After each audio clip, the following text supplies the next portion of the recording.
Sa kasulukuyang taas ng presyo ng krudo, apektado ang mga magsasaka at mga nagnenegosyo ng gulay.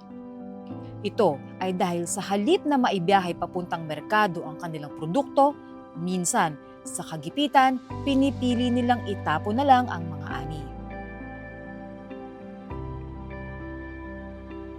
Kaya naman sa tulong ng Office of the President, tone-toneladang gulay ang binibili mismo sa mga magsasaka at ipinamamahagi sa iba't ibang panig ng bansa.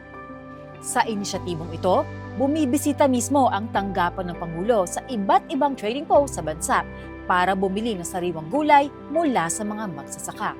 Ito ay upang hindi masayang ang kanilang ani at masuportahan na rin ang kabuhayan ng mga nagdedegosyo ng gulay.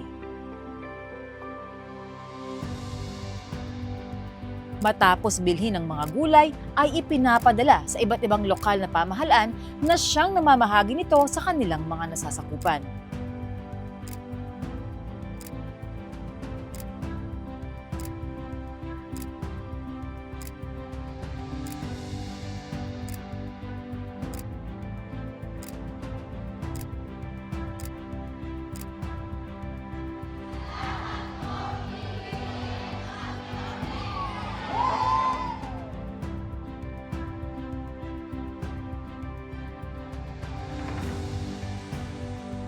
Sa ngalan ng mga tagapasay, maraming salamat po sa ating mahal na Pangulong Bongbong Marcos.